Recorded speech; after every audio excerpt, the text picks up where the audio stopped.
yourself. All right.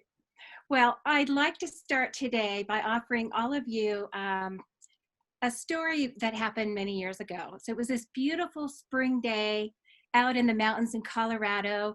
The sky was perfectly blue, not a cloud in it, and the chapel bells were ringing, and it was 1 o'clock in the afternoon. And all the people gathered in the church with that light streaming through the amazing stained glass windows. All the flowers lined the aisle, flowers at the front of the church, and then there he stood, the most amazing groom you have ever seen. He was magnificent. He was in white from head to toe. He had tails on his tuxedo, even white shiny shoes. And he stood there looking at the back of the church, waiting for his bride to arrive. As she approached him, he thought about the words that they would soon be saying. He thought about the promises that he would make and the vows that they would share. And as they approached each other, they made those promises. I wish you could have been there. Oh, I wish you could have been there. That was our wedding back in 1985. And if you could have been there, you would have noticed that there were so many promises being made. We've all had those moments where we make promises. Sometimes it's when you marry your spouse. Sometimes, you bring that little baby home for the first time and you make all those promises to that child of how the child will be raised and the opportunities that you're going to give him or her. When you first drop off that young adult child at the university and you see them waving in the rearview mirror as you pull away for the first time. When you handpick the generals in your business that help you manage your organization, when you stand before your team in a staff meeting and you make all those promises to them, when you hold the hand of someone who's suffering in pain, you make promises. We've all made those promises. When we make those promises, how well do we keep them? Really, it's about integrity. It's about having what you say and having what you do match. It's about an exercise of accountability. Do what we do and what we say match. Now, I believe all of you are accountable. I believe all of you keep your promises. So this is going to be an opportunity for you to practice. And I have a background in law. That's one of the things I've done over the years. And lawyers love agreement. So I'm going to make an agreement with you right now. I promise to give you something valuable, something that will be life-changing after our time together. But I want you to promise me something too. That's the basic, that's contracts 101, right? We're each promising something. So I promise to give you something valuable and end on time. And I want you to promise that you will grab a pen and paper or however you take notes, because these notes are not going to be for me. They're going to be for you. You're going to need them later. So I'm going to provide you with an actionable plan, and I want you to agree to make notes that you'll be able to use a few minutes later from now. Okay? So everyone's in agreement. Does anyone disagree? So we have full agreement. Everybody has something to write with, and you agree to participate. So in our next few minutes together, what I want to offer for you is giving you a perspective, giving you a context, and giving you a challenge. So you're going to receive all three: a perspective, a context, and a challenge. So let's imagine that I'm standing here holding a bicycle wheel. And we've all seen a bicycle wheel. We've all ridden them and helped our kids learn how to ride a bike. The wheel has special elements to it. It has all around, it has the rubber where the rubber meets the road, right? It has the tire. It has all the spokes, and all the spokes gather in the middle at the hub. So imagine that your life is like this bicycle wheel. We have all these spokes, all these elements of our life. We have our home life. We have our relationships. We have our finance. We have our work. We have our impact on the community, the humanitarian efforts, the way that we impact our world, the way that we impact others. We have our personal finances. We have our interests. We love to travel. We love to knit. We love to golf. We have all of these elements that make us uniquely us. But if you'll notice, all of those spokes gather and they meet in the middle. And imagine a bicycle that has lost its integrity. And I don't mean integrity like telling the truth, like you're integrous because you tell the truth. Integrous means it is what it is. The walls of this structure have integrity. And so I know the ceiling's not going to cave in on me because it is what it is. So when you have integrity in these spokes, the journey is easy, right? The wheel is round and you're going to get there right on time and have a wonderful journey. But if the integrity of a spoke begins to bend or breaks, it's going to impact the next spoke and the next spoke and the next spoke. And at best, when the spokes are in absence of integrity, the journey becomes difficult at best, and the journey becomes impossible at worst. So if your life has all of these elements and they're all working together, and one aspect of your life has lost its integrity, the spoke is broken or bent, it's going to impact everything else. Imagine if you lost your job, if you're unable to do your business. We've seen a lot of 2020 transitions for people in this area. Losing your job or your ability to earn income impacts your relationships. It impacts your finances. It impacts your health and wellness. If you lose your health and wellness, that impacts your ability to serve others. It's going to impact your community. It's going to impact your finances. I think of that show that used to be on television called Hoarders, or something about hoarders, where people collected too many things for whatever reason. And it would be that they'd be bursting out of their home with too many things, whether it was good things or trash things or animals or whatever. But when their home life got out of integrity, it impacted them physically, it impacted them emotionally, spiritually, their health, their families, their finances, their work life.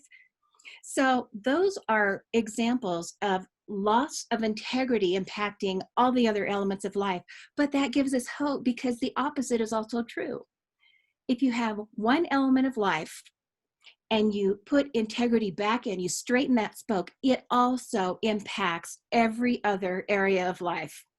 And sometimes we're surprised by the way integrity is restored in other areas of life. It sneaks up on us. You know, if you suddenly respect people who are serving you in your business or organization in a new way, your relationships improve. If you implement a disciplined spiritual life, all of a sudden money shows up. You clean out your closet or garage. By the way, if you look at your closet or your garage, you got to wonder if your clients or your customers look there, would they hire you? You got to think about that. So, but if you clean out your closet or your garage, all of a sudden opportunities might show up for your favorite activities like travel or adventures. They just suddenly appear. What about this one? You make a call or you shoot an email, calls are better, to someone that you've been avoiding because you need to apologize for something, that misunderstanding that happened years ago, someone that you know you should have called long ago. And you finally make that call, you finally get it right, and all of a sudden your finances grow uncontrollably. You know, what if you just picked up that phone? What if you gather the courage to put your financial house in perfect order once and for all, and that marital intimacy shows up and family harmony grows to a new level? What would that be like? What if, right? So just imagine, what if? What if you finally got a handle on your money truths, and you navigated your finances well and optimally now and forever? So before we get into some of the financial tips that I want to offer you as business owners and people that have families, is I want to give you a challenge as you're thinking about this integrity wheel and all these aspects of life. I'd like for you to just take a few seconds and think about one area of your life, one spoke that's a little bit bent, or maybe it's broken outright. And I want you to, wherever you are, in your studio, in your office, in your car, wherever you are, there's value to your words. There's value to speaking life, speaking what you want to attract in your life. So I want you to just write that spoke that you'd like to straighten. Write that down with the pen that you promised you would have at your side. And think about, there might be several spokes that you'd like to straighten, but think about the one that is most impactful or most important to you.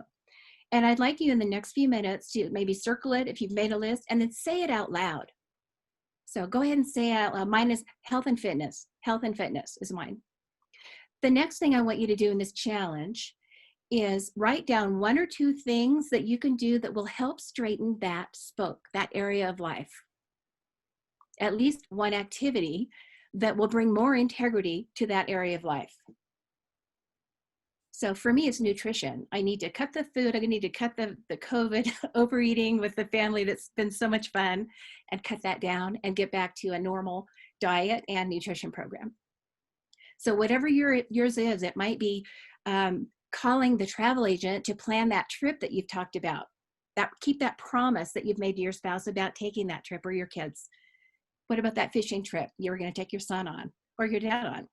All those things that you've promised should be kind of flooding back. You know, what are promises that I could keep better, or that I could finally make come true? And I want you to say out loud whatever that is. So this is my world. For decades now, generations now, we're on the 4th generation of serving clients. It's been about family harmony. It's been about purposefulness, impact, prosperity, health, and wealth. They go together. Peace, joy, stewardship, and legacy. So that's my world. What I want to do now is just come into your world a little bit and offer you something that can help you move forward in this crazy 2020 time. So grab that pen. I'm going to go a little bit quickly. In personal finance and small business finance, there are 5 pillars of finance. There's taxation, legal, investments, there's insurances, and then cash flows and cash reserves.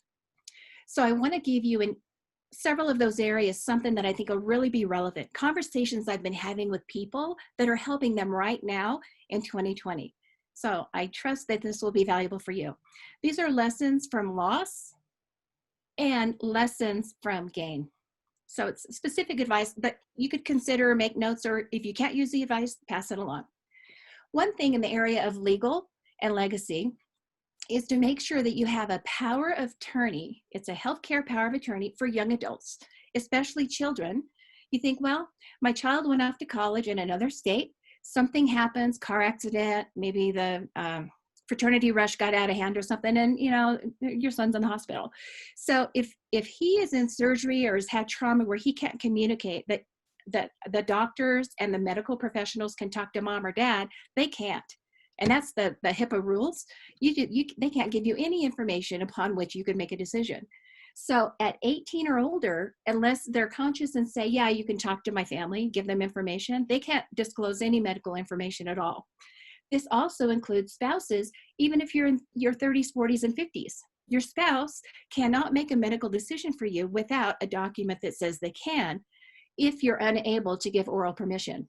And it's not a big deal to put together. It's a huge deal if you don't have it when you need it.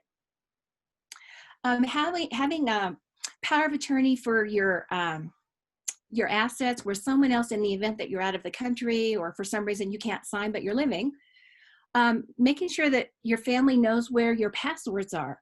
How do they get into all of your social media? How do they get into the safe, or the gun safe, or the drawer that has a lock on it where all your special documents are and your important papers? The safety deposit.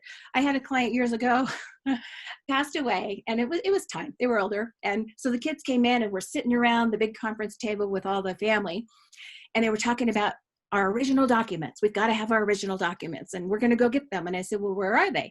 And they said they're in the safety deposit box. I said, well, do you have access? And they said, well, I know Dad set up a power of attorney that said we can go to the bank and get into the safety deposit box to get all the papers out. So the papers that are in the safety deposit box are saying that they have permission to get the key to get into the safety deposit box. It's like, okay, think about it, right? So just imagine, and it's not a pleasant thing to imagine, but over a cup of tea or a cup of coffee at some point, maybe this is an action item for you in the next month or two while you're in transition with all this extra time that some people have, right? Depends on your profession. Just think about if it was Friday night and you went out for a lovely, steak meal or vegan meal, and you came home and you didn't quite get home when the accident happened, and somebody else had to pick up the pieces. What would they need to know?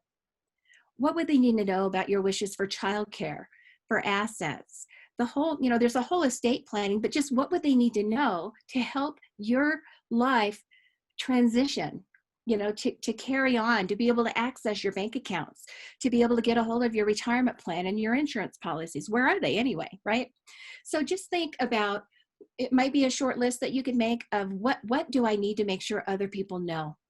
Now, if you've gone through a complete estate planning process, you've done this in detail with all of the, special provisions. But if you haven't gone through that, maybe that's an action item to get with an attorney that can help you go through the process. But if you're not ready to do a formal process, at least make a list of things that you could do to help someone carry on if you don't come home on a Friday night. Okay. One thing about trust before I move on to taxation is most people, when you say trust, they're thinking about revocable living trust, which does a great job of avoiding probate and streamlining the process when somebody does pass away or become incapacitated. But a lot of people don't think about remarriage protection. So Larry and I have been married 35 years now. We've got 5 adult kids, 2 are married, 3 are probably going to be soon. So we're going through life and everything's clicking along. And we've accumulated some wealth, which they would love to have, but they're making their own. So we put this together. But if something unexpected happens, and if it hasn't happened in your family, it's happened to someone one of us dies before we expect it to happen. And then there's a remarriage. Usually men remarry, women sometimes do, men usually do in later years. So now we have the children of our marriage and what they're supposed to receive being compromised by a new spouse, either my new husband or his new wife. And now they might have kids, and that just complicates it. So consider remarriage protection in your documents. That's something that people miss, and in later years it can be very important. So let's move on to taxation. One thing that I want to say about taxation is a very basic. There's a long form and a short form. And there's a very, very simple difference. When you do a short form for income tax, let me make sure I get it right. Your money all goes to the IRS. So short form goes to the IRS, all your money. When you do the long form, all your money goes to the accountant that prepares your tax returns, because there's so many hours involved. So that was my little transition into taxation. Okay. So one thing that I want to share with you as entrepreneurs, and by the way, everything I'm sharing today is for all the people that are going, oh no, all that stuff I put together with my business, the funnel, it worked. The pipeline worked. And now I have all this money. And what do I do with it? How do I manage? So this is the other side. Now that you've made it, or you're putting together resources now that weren't there before, you've capitalized your business. What do I do with the money? Okay. Taxation is one of the important issues. You want to make sure that you have the correct entities. So some people get real excited when they start a business. I'm going to be a corporate owner. I'm going to be a CEO, and I'm going to have an S corporation or a C corporation or an LLC or whatever. And they set up all these entities that have all these legal constraints. There's requirements, there's costs, there's extra tax returns. That corporate tax returns cost more, take longer. So sometimes people jump in too soon. I think the threshold for when you need to incorporate, unless you have a high liability company, is when you attain about a 6-figure cash flow. If you have about $100,000, $80,000 to $100,000, then it's time to set up some kind of an entity that beyond a sole proprietorship or a DBA business, doing business as. So that's when you incorporate. That's when you get whatever kind of corporation that you need, and they're very different. So you want to know the difference. I'm going to offer later. Right now, my book is on sale today for 99 cents, and it has in there all the different corporate things. So if you want to grab that, that'll be a quick little guide for you. There's sole proprietorships, S Corps, C Corps, LLCs, LLPs. There's partnerships. There's all kinds of corporations for professionals, accountants and attorneys and architects and things like that. But you always want to consider the cost of setting up the corporation and maintaining it, and the benefit of doing so. Because there are great protections and tax strategies inside corporations, but don't do it too soon, okay? The next thing I want to talk about a little bit for you is to just mention insurances briefly. And there's so many ways to spend premiums on insurance. You got your car insurance, your house insurance, your health insurance, your business insurance, theft, liability, professional insurance, supplemental for healthcare. If you're up in the higher years, you got Medigap and things like that. Always consider that there are different ways, different products that you can use for insurance. And I think the biggest advice that I could give you, the biggest value, would be to always consider the source. because most people know very little about insurance unless they got a license, and then they know a little bit. They learn about insurance from the person on the other side of the table who's selling them a policy. The person on the other side of the table is compensated by commissions, which means the higher your premium, the higher their paycheck. So there's a built-in conflict of interest for them to try to reduce the premium and save you money so you can put that toward goals. They want your premium to be higher generally. And it's not that people are bad in that industry or that the industry is wrong. It's just how it is. So always consider the source, always shop, always make sure you're getting the right kind of insurance, the right amount of insurance for the right cost. And there's so many ways to double up on the value that you receive from any kinds of insurance and get that premium way down. You're just not often going to hear it from people in the industry for the reasons that I disclosed there. So just be careful, navigate that well. Again, Money, Truth, and Life talks a lot about how to navigate that. And look at the insurance policy that you have, whatever, health, life, auto, and make sure that you have what you need and you're not overpaying for it. And that it's actually going to do what you think it's going to do. Here's another thing that I would love for you to consider and put on your list. If you have kiddos, if you've got, whether they're school age, little kids, or adult children, involve them in your finances. It amazes me how few people actually have a background in basic finance. If they took a class or two, or maybe they got, they were in the industry somehow or married into the industry, that's fine. But most people didn't learn about money at home. It blows my mind. So why wouldn't you teach them? Just like everything else, you make your bed, you brush your teeth, you help other people, you're a nice human being. Why wouldn't personal finance be part of what they learn early? So if you have little kids, educate them around financial concepts. Pull out the bills. I like the utility bills. You get out on the dining room table and you say, here's what we spent last month with our phone bill. Here's what we spent last month with our gas bill, our electric bill. Here's what we spent this month. We spent less this month than last month. That's good, because now there's money left over for us to go have pizza night or go to the movies or something. So you teach them that stuff doesn't just show up. We have to pay for those things. And if we pay less for those things, that's a value. Just like buying groceries. Is it better to pay less or more? Even little toddlers can answer that, right? Because there's more money left over to go to Chuck E. Cheese, right? If you have young adults, educate them. Again, some resources I have do that well. The reason my resources showed up is because there wasn't good information out there. In the secular world, there was a lot of good information about how to buy and manage real estate, how to buy and manage whatever investments the authors were selling. In the faith-based world, there was a lot of information on how to biblically invest or how to biblically manage money, but there wasn't a really good resource that matched the why with the how. And so all of my curriculums from my whole career have been built because there was a gap there. And so I'm hoping this will be a great resource for you if you're looking for one. But the Money, Truth, and Life online mastery program is huge. And there's an offer coming later for that right now, which is killer if you wanted to get it or get it for your adult kids. It also includes the Greenhouse Toolkit, which is all the templates, the resources, the visuals, all of the exercises and the worksheets that make it relevant to you. So you're not just learning, what is it? Well, now what do I do at my house? You actually get to do the worksheets and then you go, here's the answer for me at my house. So that's a resource for you. Investments. I love to talk about investments. That's where I spend a lot of my education, a lot of my time. I've helped a lot of people, a lot over the years. I think about my speech coach from many, many years ago said, don't say many, don't say a lot. So I just did. Okay, but hang with me. Investments are so fun and so valuable because, we go to work and we make our money and we put in our time, we put in our smarts and we make our money. Pretty soon our money makes money and it can make more money than we make. And that's really, financial sustenance, right? That's about sustainability.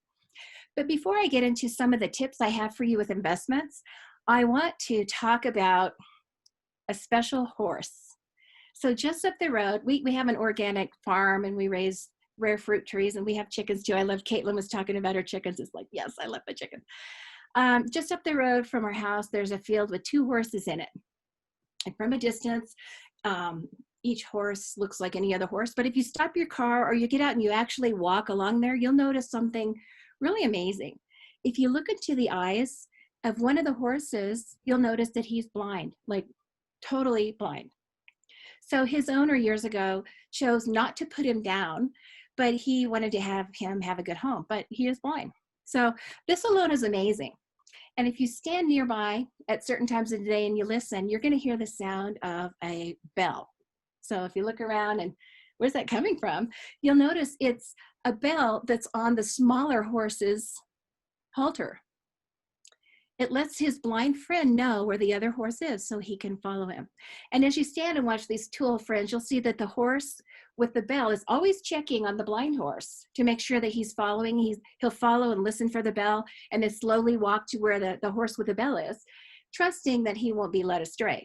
And when the horse with the bell returns to the barn every night, he'll stop occasionally, look back, and make sure that his friend, his blind friend, isn't too far behind to hear the bell, so he can keep up and make it to the barn. So sometimes you feel that way, like you need a guide, you need a bell in the darkness, you need someone to just kind of look back and say, you're coming, you're going to be okay. So if you feel like you're blinded or you need direction or you need navigation somehow, I want to be that support for you. Your coursework at Money, Truth, and Life can be that guidance for you. So here's your investment tips. If you have an employer, maybe you have your business, but you're still working, or you're married to someone who's still working, especially this year, coming through this 2020 season, revisit the benefits that your employer offers you. And if you've never looked at all, now's a good time to write it down with the pen that you're holding and write it down. Maybe there's a 401k. You can also do that as a sole proprietor, by the way. 403b, a PERS, a STIR, some kind of a pension or something like that. Maybe there's a supplemental insurance available. The most overlooked idea at corporations and small businesses is an HSA. That's a health savings account. It doesn't cost you anything to do. The way it works, if it's offered by your employer, or you can ask them to offer one, it doesn't cost them to do it, is you take out of your payroll a deduction that goes into this health savings account, HSA. You can put up to, at my age, up to $8,000 per couple per year in it, or $7,000 if you're under 50. And all the money in that account is used for you for anything medically related. It could be vitamins, it could be Band-Aids, it could be your co-payment if you go in for surgery or to get shots for your kids. You can use it for anything medical, chiropractic, sometimes gym memberships, things like that, anything health and wellness, and it's going to be tax-free, not even tax-deferred, tax-free. So all the stuff you're already spending money on, now you can do it without paying the tax on that $8,000 or $7,000 a year. Huge. If you don't have one, get one, or tell your employer to get it. And if they have one, sign up for it, because it's such a no-brainer. So a couple other things that are not necessarily about money, but they're about this restart, this reboot. People are calling it pivot. You got to pivot right now in this season, in this 2020 thing. Plan B, the new normal, all that. Here's a couple things I want to offer you to consider and write down and then say, are to stay innovative. And you guys are in the right place. Having a workshop like this where you're getting all this information that's going to help you move forward with your new creative and innovative ideas is awesome. You are in the right place. You're going to find that companies in this last 4 months that have found new ways to do old things have thrived. We're doing it right now. We used to be on stages all the time. Now we're on our computers with, whatever is that wooden walls in the background. I'm up in the mountains this week, so that's Colorado, Rocky Mountain log cabin right there. So, but finding new ways to do old things, social media, a lot of restaurants found out early that people needed, I'm in California where I live normally, they needed eggs and they needed meat and they needed flour, and you couldn't get anything at the grocery store. They needed toilet paper. Right? That was a big thing for a while. And so the restaurants that were very innovative put together boxes and sold boxes with food that was either cooked or not, and let people drive by with their masks and get them. So it might not just be doing old things in new ways. It might be doing new things in old ways. So what if we slow down and we think about the old ways that we used to communicate. We used to get a little box of thank you cards and sympathy cards and just no reason cards.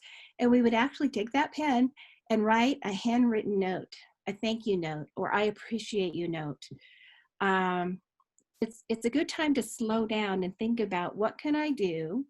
Maybe it's a new thing that I haven't done or have never done or haven't done in a long time, but I can do it in an old way. Might have an amazing impact, not only on your life and your relationships, but your business. One other thing I want to share is for you to consider to keep your perspective. It boggles my mind. I watched the news very little in the last 3 weeks, not at all. And it boggles my mind. Sorry, I'm breathing this high altitude air. So how I can click through and see someone on the news, and they look nice and they have the lighting and their hair's combed and their teeth are brushed and they're saying words, but the words don't match the news that's actually scrolling across the bottom on the same screen. It boggles my mind how that can happen. And it's not new. Way before people were saying the news is fake, all that. I always said, don't watch it, especially in the financial world. Don't watch what the big media says, or any media, or any professor says about. Look at the numbers. Look at the facts. Consider the source. The proper perspective is to look at the numbers and then make a decision that is your own decision. And that advice is for anyone, no matter what your background is or what you believe in, right? So, but truth right now is that the economy is stable and thriving. About 3 years ago, well, I pulled it up today. It was amazing. I don't know if you can see this, but I pulled up what the market did. So we're talking about the market, and I know there's all job numbers and all that stuff. This is just people that are investing, what the value is. So here it is. This is live right here. There's the picture. So if you can see that, I hope you can see the picture. That's Mount Everest, that graph right there. And that's a graph. It's showing that right now the Dow Jones, and this is just on my app, so it's real, right? Is 26,694. So the truth is, for the last 3 years, our economy measured by equities at this, in this example, our economy has grown and grown and set records and set records and set records. The market has set records like crazy, but sometimes 2 or 3 a week in the last couple of years. And last year, the whole year, the low was 18,000. The high peaked right in the fall at 29,000. But most of the year it was around 23, 24,000. And today we're at 26,700. It just moved up to 701. So 26,700. The average last year, that was a record-setting year for the third time in a row, was 23, 24,000. We're over that. What's the problem, right? What's the problem? Why are people saying the market's bad and it's a recession or depression? It's not. Those are actually technical clinical terms and usually are often misused. Again, in the book, it explains all that, but don't worry about the market. Market's fine. So here's my challenge for you in this recovery period. One, to not focus on that stuff. Don't focus on what TV says, radio says, if you like internet news. It's financial pornography. Really, it's not good for you. It's not accurate. It's not honest. It's just avoid it, right? Run the other way. So don't look. Do this. Distract yourself with ways that you can help other people. Find 3 people every day that you can help. It might be giving them directions. On our organic farm, people need eggs or they need kale or they need whatever it is. So we try to approach a generosity element with our farm. So people that can't get it or aren't, don't have available fresh, amazing food, we like to make that available for them. Keep learning, stay connected, seek wise counsel. Like this group, you're coming into this group with all kinds of subject matter experts that are at the top of their game in different fields. Use them. This is your wise counsel. Surround yourself, paid or not paid, with people that will help you get where you want to go once you know exactly where that is. So here's my offer for you. Right now we're in the middle of this Amazon, bestseller thing. So I don't even have to offer you a book deal unless you want a signed copy, but In fact, I'm going to throw in a signed copy, but you can go on Amazon and get the Kindle version or the online version for 99 cents until the end of business today. So that's the Amazon offer. That's not me. But what I want to offer you is not only myself as a resource, but I want to offer this online mastery course as a way for you to learn what you need to know to navigate well and avoid costly and time-consuming mistakes for you or your kids or whoever in your life you want to get money right. And really learn. It's the easy read. It's illustrated. It's got tools in it, but really learn what you need to know in every one of the pillars of finance to navigate well. What often happens is a couple or a business will have a really great accountant and they'll make smart choices in the area of taxes, but they'll make a decision in the area of tax that blows up another area of finance. Now they have a legal issue. Or they'll do something in the investment area with their banking or their real estate, or maybe with a 401k or an IRA or something.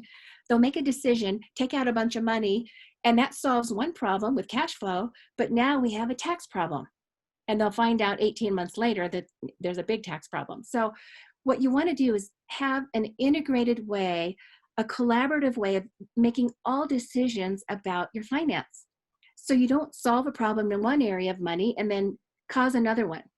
It's kind of like if you had a big stone, like if this was a great big diamond or some kind of a gem, and you have all these different facets. If you look through every facet before you make a choice about money or before you make a financial decision, you look through every one, check it over, make sure it's good, and then take action.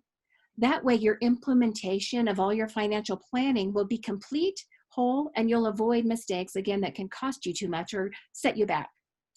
So the offer is to have access to the online Money, Truth, and Life program. Let me pull up here what you get. A 1-year access to this whole program, all the videos, all the courses, all the resources, the tools in every one of the 5 pillars of finance. You get all the greenhouse toolkit templates and worksheets so you can make it relevant to your own situation. And then I would like to give you an autographed hard copy of Money, Truth, and Life, whether you buy it online or not. I'd like you to have that as a resource in your library. So as you're putting your personal financial house in order, you'll have it as a resource. So that whole package it's a couple $1,000s, but we're going to offer it right now for $297 for all of that. And I'll throw the book in. You just need to give me an address where I can mail it. And we'll make sure that you have access to everything and you can do that. And really our complete Money, Truth, and Life Mastery program is designed for you to provide you with all the money truths you need to navigate the 5 pillars, to connect your finances to success in every area of life. Really, it's not just about money. And to improve all those spokes of your life step by step. So this is the technology that we're offering. It's a step-by-step, simple, everything you need to do process that'll get you there. And it's so simple. It can be so simple. It's about learning your money truths. And when you know them, and you're navigating and you have a plan that you're implementing well, you can avoid over 80% of all the financial mistakes just by mastering a handful of financial principles. So it's just like Nike, just do it. Just do it, right? I think it's required reading for abundant living. I really do. So going back to our story about this bicycle wheel, I want to make sure that you get this value and you get this plan of action. Your challenge was to choose a spoke that is the most bent, the one that needs the most integrity put back in. Take 1 or 2 at the most specific activities that will help straighten that spoke. What can you do starting this week or today to put integrity in? Maybe you can do it tonight. And it's amazing what will show up from other areas when you do that. And then speak it with your mouth. Say it out loud. So what will you do, right? You have 3 things now. You've gained a perspective, you've gained a context, and you have a challenge. And now you can create the commitment to take action and implement your plan. How will you keep all the promises that you've made to yourself and all those promises that you've made to other people?